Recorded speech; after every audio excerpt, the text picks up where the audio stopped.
नमस्कार, मैं हूं सोहेल खान। हमारी खास पेशकश में आपका स्वागत है। दुनिया भर में इस बात को लेकर डंका पीटा जाता है कि महिलाओं को समाज के भीतर बराबरी का अधिकार देना है, उनके साथ लिंग भेद के आधार पर भेदभाव नहीं करना है, महिला को केवल एक महिला नहीं बल्कि मनुष्य के तौर पर देखना है, और भी न जाने क्या क्या बातें उसके हक के लिए होती हैं। लेकिन जब भी आप हकीकत का आईना उठाइए, आपको तस्वीर बदरंग ही नजर आती है। औरत को अधिकार देने की आवाज जितनी जोर से उठाई जाती है, उस पर होने वाले जुल्म उतने ही भयावह होते जाते हैं। और यह औरत का दिल ही है जो सब कुछ सहन करती है, लेकिन अपनी मर्यादा नहीं तोड़ती। पर सवाल यह है कि आखिर मर्द और मर्यादा की हद क्या है? अभी कौन से ऐसे और क्रांतिकारी बदलाव की समाज को जरूरत है जो औरतों पर होने वाले जुल्म के प्रति मानसिकता को बदलने के लिए जरूरी हैं? महिलाओं के प्रति घरेलू और यौन हिंसा आखिर रुकती क्यों नहीं है? अगले आधे घंटे में कुछ चौंकाने वाले आंकड़े आपके सामने रखेंगे और ढेर सारे सुलगते सवालों के जवाब भी तलाशेंगे।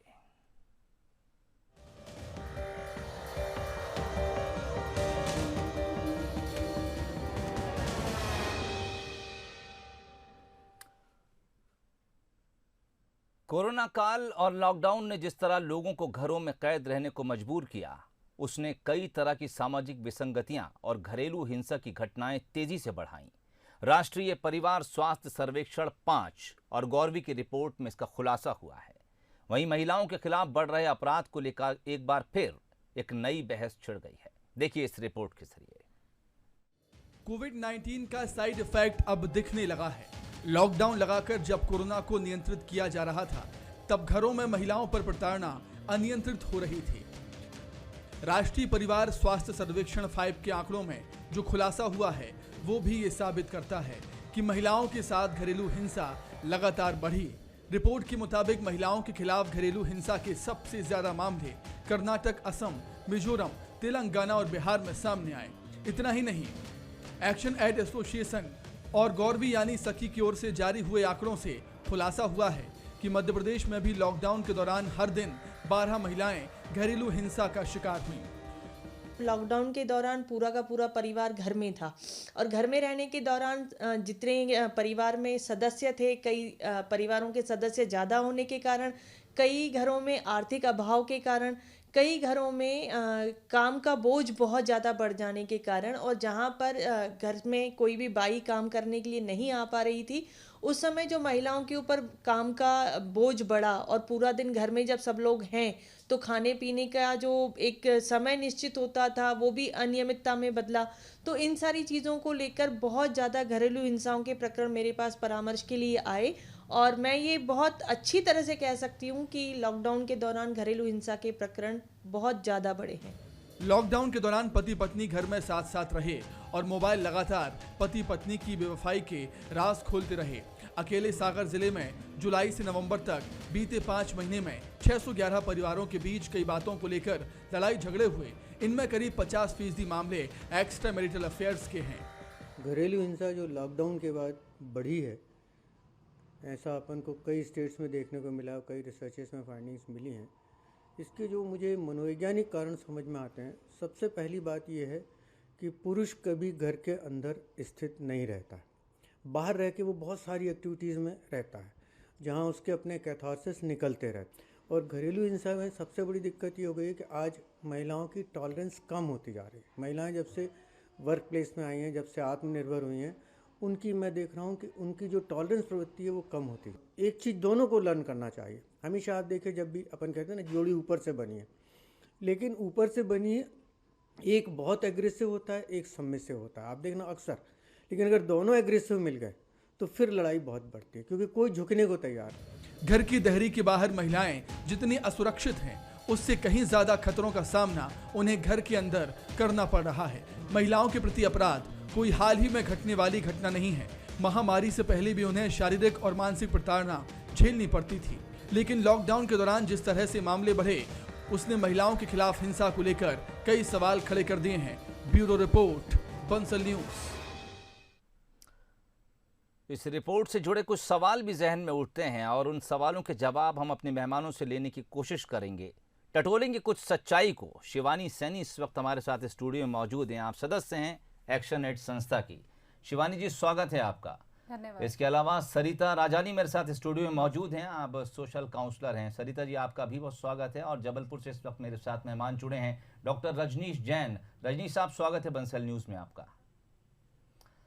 रिपोर्ट हमने अपने दर्शकों को दिखाई और तमाम जो उसमें एस्पेक्ट थे वो हमने तय करने की कोशिश भी की, और अब उनसे कई ऐसी बातें हैं जो निकल कर सामने आई और कई सवाल खड़े होते हैं। ऐसे में उन सवालों के जवाब हम तलाशने की कोशिश करेंगे। जो रिपोर्ट के जरिए आंकड़े हमने आपको दिखाए उसमें से एक आंकड़ा चौंकाता है। भारत के अंदर 44% के करीब महिलाएं अपने पतियों से पिटती हैं, यानी मारपीट तक पर नौबत जाती है। शिवानी सैनी इस वक्त हमारे साथ मौजूद हैं। शिवानी जी, सबसे पहले एक ब्रीफ इंट्रोडक्शन आपकी संस्था का चाहूँगा, किस तरह से आप काम करती हैं? पहले तो बहुत बहुत धन्यवाद कि इस इशू के ऊपर हम लोग आज बात कर रहे हैं। दूसरा, मैं अपने बारे में यही बताना चाहूँगी कि एक्शन एड एसोसिएशन जो है वो अंतर्राष्ट्रीय स्तर पर जो है काम करती है और भारत में भी हम लोग काम करते हैं। तो भारत में जो हमारा मध्य प्रदेश में काम है उसमें हम एक हमारा जो इशू है वो है महिलाओं के साथ बढ़ रही हिंसा को लेकर। तो गौरवी जो सेंटर है वो पहला ऐसा वन स्टॉप सेंटर है जहाँ पर पीड़ित महिलाओं की बात सुनी जाती है, परामर्श किया जाता है और उनको एक ही छत के अंतर्गत सभी तरह से सुविधाएं प्रदान की जाती हैं। जो आपने जो बात कही कि अगर हम भारत का जो आंकड़ा देखें कि अपने 44% जो महिलाएं हैं वो हिंसा झेलती हैं, तो मैं आपके सामने ये भी रखना चाहूँगी कि अंतर्राष्ट्रीय स्तर पर ये है कि जो वहाँ पर रिपोर्ट बनाई गई है उसमें ये कहा जाता है कि हर तीसरी महिला वो कहीं ना कहीं अपने जीवन काल में हिंसा से पीड़ित रहती है, फिर उसके साथ चाहे घरेलू हिंसा हो। तो इस तरह से देखा है तो हमारी पूरे अगर हम अंतर्राष्ट्रीय स्तर पर देखें तो 1 बिलियन जो हमारी जनसंख्या है महिलाओं की, वो कहीं ना कहीं एक हिंसा पीड़ित की श्रेणी में आती है।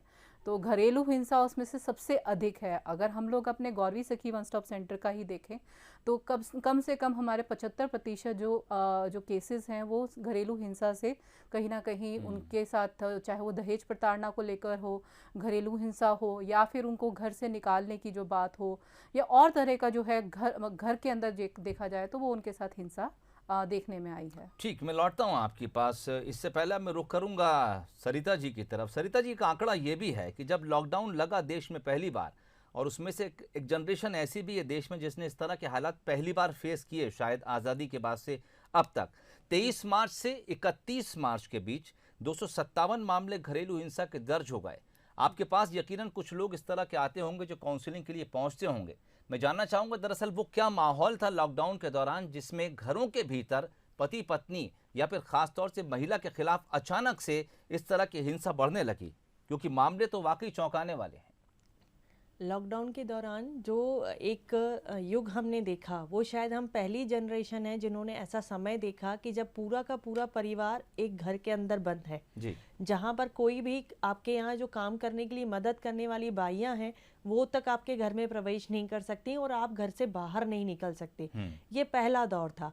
अब ऐसी स्थिति में जब बच्चे स्कूल जाते हैं, कॉलेज जाते हैं और जो पुरुष वर्ग है वो बाहर कहीं व्यवसाय के लिए, काम के लिए निकलते हैं, तो महिला घर के काम करने के बाद कुछ समय अपने मन मुताबिक जी पाती है, चाहे वो आराम करना है, टीवी देखना है या रेडियो सुनना है, अपने शौक के लिए समय बिताना है।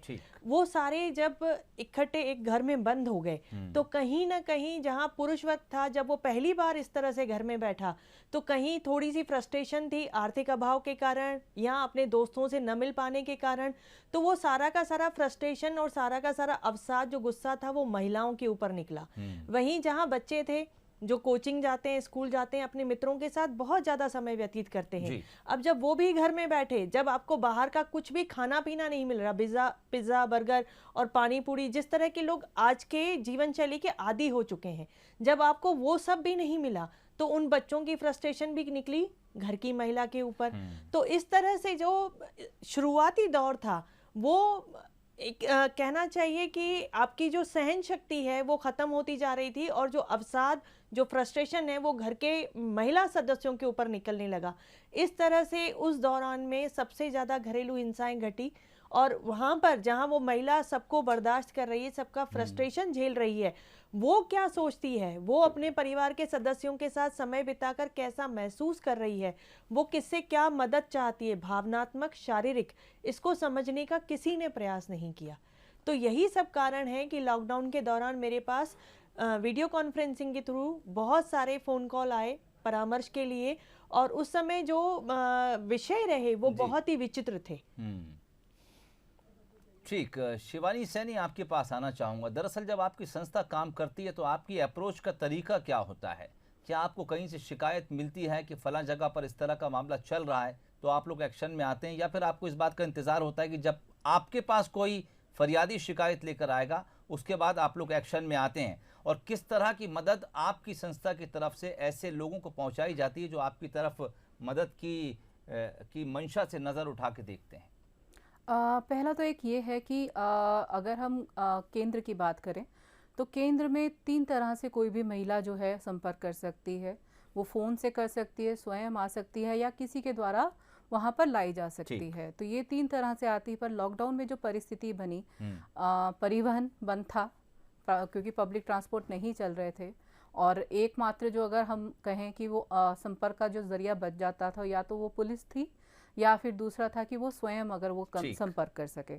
अब स्वयं संपर्क करने में भी जैसे कि उस दौरान की बात की जाए, क्योंकि जिस तबके की हम बात कर रहे हैं उसको भी पहले समझने की ज़रूरत है, क्योंकि जब हम उसको क्लासिफाई करते हैं तो उसमें भी 3 श्रेणियां कहीं ना कहीं बनती हैं। दरअसल सवाल मैंने आपसे इसलिए पूछा कि जो महिलाएं शिकायत आपके पास लेकर आती हैं, फिर वही मामला आपके यहाँ रजिस्टर्ड होता है, लेकिन फिर उस हिसाब से ये आंकड़े उतने सही नहीं हैं, क्योंकि कई महिलाएं मर्यादा का ख्याल रखते हुए अपनी शिकायत नहीं करती हैं, या फिर कई बार दबाव के चलते घर से बाहर या चारदीवारी के बाहर बात नहीं आ पाती है। ऐसे में जो 44% की बात हम कहते हैं कि महिलाएं पिटती हैं अपने घर में, हो सकता है वो आंकड़ा 60, 70 और 80% भी हो। मैं आपके पास लौटूंगा। इस वक्त डॉक्टर रजनीश जैन हमारे साथ जुड़े हुए हैं, मनोचिकित्सक हैं, जबलपुर से हमारे साथ जुड़े हैं। रजनीश साहब, स्वागत है आपका। आपका एक बयान में सुन रहा था, रिपोर्ट में आपने कहा, और आपने डिसबैलेंस का जिक्र किया। आपने कहा कि अब घर के भीतर चूंकि महिलाएं अब पढ़ी लिखी हैं, वो अपने अधिकार की बात करने लगी हैं, वो बाहर जाने लगी हैं, वो नौकरी करती हैं, वो अपने अधिकारों को समझने लगी हैं, ऐसे में वो आवाज़ अपनी ज़ोर से उठाती हैं तो घर के भीतर डिसबैलेंस होता है। क्या आपको लगता है कि वाकई ताली जो है वो दोनों तरफ से बजती है, यानी ताली के लिए दोनों हाथ इस्तेमाल होते हैं, तभी जाकर यौन हिंसा या फिर घरेलू हिंसा होती है?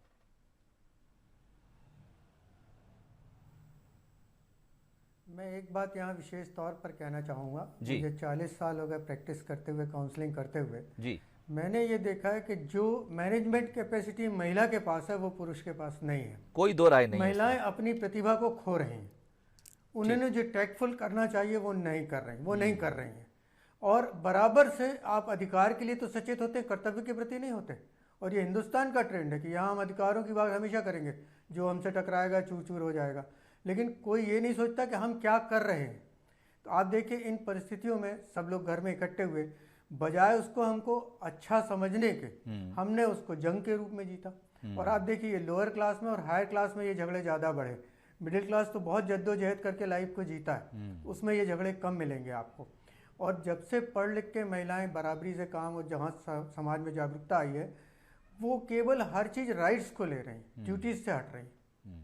और इन लॉकडाउन के पीरियड में दोनों की कलई खुली। हम सारे बच्चे परिवार घर में हैं, लेकिन संवाद शून्य है, सब अपने अपने मोबाइलों में व्यस्त हैं, सब अपने अपने क्रियाकलापों।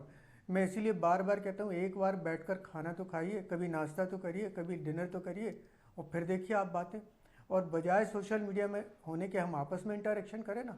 घरेलू बहुत से कार्यक्रम हैं जिनको हम करें। पुरुषों को भी चाहिए था कि अपने श्रम को घर में बांटें, लेकिन महिलाओं की आदत होती है बहुत टोका टाकी करने की। हर छोटी छोटी बात को वो अपने अनुसार कराना चाहती है। ये झगड़े का एक बड़ा कारण बनता है। अब पुरुष को मान लो लेट सोने की आदत है तो उनको जल्दी काम करना, तो उठो आप। अब कोई काम नहीं है तो उसने कहा चलो सो लें। तो बहुत से झगड़ों की वजह, मतलब मैं ये कहता हूँ बड़े खुले मन से जी, कि महिलाओं के पास जितनी अच्छी शक्ति है उतनी अच्छी पुरुषों के पास नहीं है, लेकिन वो अपनी कैपेसिटी का उपयोग नहीं करते।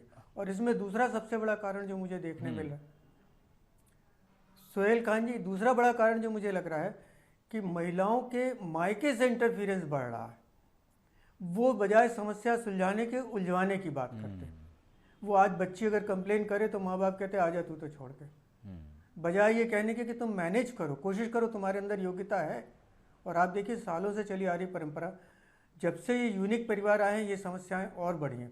क्योंकि घर में जब बुजुर्ग होते थे तो थोड़ी लाज शर्म के कारण दोनों चुप रह जाते थे, अब तो दोनों बराबरी से लड़ने को तैयार हैं। ठीक, मैं लौटता हूँ बहुत बढ़िया समझौता है रजनी साहब, मैं दोनों लौटता बैठ हूँ के एक आपके बार पास। तय कर आपने लें कुछ कि वाकई अगर एक गंभीर गुस्से बातें में- कही हैं और दरअसल सरिता राजानी इस वक्त हमारे साथ मौजूद हैं। और सरिता जी के पास मैं इसलिए आ रहा हूँ क्योंकि इनके पास हर तरह के मामले आते होंगे, हर तबके से लोग इनके पास अपनी समस्याएं लेकर आते हैं। सरिता जी, आपने रजनीश जी की बातचीत सुनी होगी, हालांकि महिला होने के तौर पर शायद उनसे उनकी कुछ बातों से आपको इत्तेफाक नहीं होगा, लेकिन फिर भी चूंकि अब मैं सब्जेक्ट की गंभीरता पर वापस लौटता हूँ, क्या लगता है आपको वाकई ऐसा है कि अब औरतें ज़्यादा मुखर हो रही हैं, इस वजह से घर के भीतर अब लड़ाई झगड़े बढ़ रहे हैं? दूसरी इंपॉर्टेंट बात उन्होंने कही कि अब मायके पक्ष से भी लोग बहुत वजन के साथ अपनी बात रखते हैं जिससे लड़की को बल मिलता है, या फिर आप इसको भी महिला के अधिकार के हनन के तौर पे देखती हैं कि महिला ने ऊंची आवाज़ की तो लड़ाई हो गई, लेकिन पुरुष को यह अधिकार क्या प्रकृति ने दिया है कि वो ऊंची आवाज़ से बात करे? देखिए, मैं डॉक्टर साहब की बात से पूरी तरह सहमत नहीं हूँ। अगर हम ये कहें कि महिला अगर ऊंची आवाज़ उठा रही है, पढ़ी लिखी है और आत्मनिर्भर है, तो उसे कहने का, अपनी बात रखने का तो अधिकार है। अब यहाँ अधिकार और कर्तव्य छीनने की बात नहीं हो रही है, यहाँ बात हो रही है कि अगर मेरे अंदर परिपक्वता है किसी विषय को लेकर और अगर मैं अपने परिवार के साथ ही बात करने के लिए सहज नहीं हूँ तो कहाँ रखूँगी अपनी बात। अगर महिला अपनी बात किसी विषय पे रखती है, अपना कोई मत प्रकट करती है, तो वो विवाद का कारण क्यों बनता है? क्योंकि सदियों से लोगों को, पुरुष वर्ग को, पुरुष समाज को सुनने की आदत नहीं है। अब जब महिला पढ़ी लिखी है, उसकी परिपक्व सोच बढ़ चुकी है, उसकी कई सारे विषयों पर विशेषज्ञ है वो, तो अगर अपनी बात कहती है और वो बात सही है, लेकिन आप मानी इसलिए नहीं जाती क्योंकि महिला कह रही है। अब वहां पर आप अगर उसका विरोध करते हैं तो आपको कारण भी बताना चाहिए कि सिर्फ इस कारण से कि महिला कह रही है इसीलिए नहीं मानी जाएगी, तो ये कहीं पर भी सही तर्क नहीं है। और मायके का जहां तक कहें तो मायके में पहले के समय में 8 से 10 संतानें होती थी, आज हर माता पिता की 1 या 2 संतानें हैं, चाहे वो बेटी को भी बेटों की तरह परवरिश दे रहे हैं। अब जब उन्होंने जिस लाड़ प्यार से या जिस भरोसे के साथ अपनी बेटी की परवरिश की है और ससुराल में या पति के साथ अगर उसके साथ कुछ भी गलत होता है तो बेटी को कौन विश्वास दिलाएगा कि ये घर भी तुम्हारा है? पहले तो कहा जाता था आज तुम यहाँ से विदा हुई, अब उस घर से तुम्हारी अर्थी निकलेगी, ये घर तुम्हारा नहीं है। लेकिन अगर आज माता पिता उसको ये विश्वास दिलाते हैं कि तुम वहां पर दहेज की आग में जल के मत मर जाना, यहाँ हम बैठे हैं तुम्हारे लिए, तो क्या ये गलत है? ये कहीं गलत नहीं है। आप अगर वाकई में जो चीज आप अपनी दूसरे की बेटी के लिए सुनना पसंद नहीं करते हैं, वहीं आप अपने मन पर हाथ रखकर अपनी बेटी के प्रति सोचिए कि जिस बेटी को आप विदा कर रहे हैं, क्या आप उसे विश्वास नहीं दिलाएंगे कि बेटी ये घर भी तुम्हारा है? तो जब दूसरे की बेटी के साथ आप इस तरह से सुनना नहीं चाहते तो अपनी बेटी को कैसे आश्वस्त करेंगे? ठीक, मैं आपको रोकना चाहूंगा। डॉक्टर रजनीश हमारे साथ बने हुए। रजनीश साहब, आप मनोचिकित्सक हैं, जब आप किसी केस को हैंडल करते होंगे तो यकीनन आप उसकी ब्रेन की रीडिंग भी करते होंगे, क्या कुछ उसके भीतर चल रहा है, लड़ाई की वजह क्या देखते हैं, क्या वाकई अहम जो भीतर है इंसान के वो है, या फिर कभी कभी हम छोटी छोटी बातों को तूल देकर भी उनको बड़ा बना लेते हैं?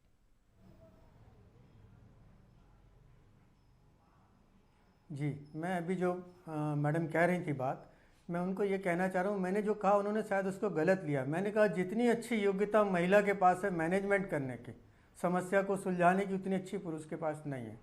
महिला ने अपना वे ऑफ टॉकिंग बदल दिया। आप प्रस्तुत करिए ना, मैं कब कह रहा हूँ आप अधिकार के लिए, आप दहेज विरोधी कानून बना था, आप देखिए आधे से ज़्यादा केस उसमें फर्जी निकलते। क्यों ऐसा हो रहा है? जितना हम जिस चीज़ को बढ़ावा देते हैं उतना वो इकरार रूप लेती जाती है। आप महिला को कहिए तो क्या आप टैक्टफुल बनिए, और आप बताइए महिला के आगे किसी पुरुष की कभी ऐसी रही है कि वो उसकी बात को टाल सके? लेकिन जब प्रस्तुतिकरण आक्रोशित हो जाता है, आक्रोश में दिया जाता है, लड़ाई के रूप में दिया जाता है, तो वो कभी भी समस्या सुलझ सकती है प्रेम से, लड़कर तो कभी नहीं सुलझ सकती। मेरे पास परामर्श के लिए जितने लोग आते हैं, वो कहते हूँ कि अगर आपने इस पर सलाह कानूनी ले ली है तो फिर आप समझ लीजिए केस आपका कभी नहीं सुलझने वाला, क्योंकि कानून में जब केस दर्ज कराने जाते हैं लोग तो वो 4 धाराएं नहीं बता देते, आप ये भी आरोप लगा दो, ये भी, जबकि वो आरोप होते ही नहीं। जी। तो आप इस तरह की हिंसा को अगर आगे विकराल रूप से, मायके के रोल को मैंने कहा कि मायके को कहना चाहिए भाई आप मैनेज तो करो, आप बराबरी से लड़ो मत, अपनी बात रखो, उसमें कोई दिक्कत नहीं। लेकिन अगर पुरुष उस समय आक्रोशित है, उसी समय आप अपना स्पष्टीकरण दोगे तो किसी को स्वीकार होगा क्या? जब हम आक्रोश में होते हैं तो हमारी समझ बिल्कुल खत्म हो जाती है। और वही चीज अगर आप प्रेम के क्षण में, आनंद के क्षण में कहें तो वो पुरुष मान जाता, लेकिन समझ हो जाता। सकता है औरत अपनी ऐसा नहीं आवाज है। तभी ऊंची और करती अभी हो आप जब सोचिए कि पानी पुलिस के सिर पास से सबसे ऊंचा बड़ा हो शक्ति चुका हो। है। डॉक्टर साहब, अब ये बहुत अंदरूनी बात है किसी चारदीवारी के भीतर होने वाली, कि महिला कितने जुल्म को बर्दाश्त करने के बाद अपनी आवाज ऊंची करती है। वरना हमने जहाँ तक पढ़ा है और जहाँ तक बुजुर्गों से सुना है कि ऊपर वाले ने महिला के भीतर बर्दाश्त करने की ताकत असीमित रखी है, और शायद इसीलिए उसे माँ बनने का भी मौका इस दुनिया में भगवान नहीं दिया है। वक्त की थोड़ी कमी है, मैं आप सभी मेहमानों का शुक्रिया अदा करना चाहूँगा। शिवानी जी आपका, सरिता राजानी जी आपका, और डॉक्टर रजनी जैन साहब हमसे जुड़े और इस महत्वपूर्ण विषय पर हमारे साथ चर्चा की, अपनी राय रखी। आज की इस खास पेशकश में फिलहाल इतना ही, इजाज़त दीजिए, नमस्कार।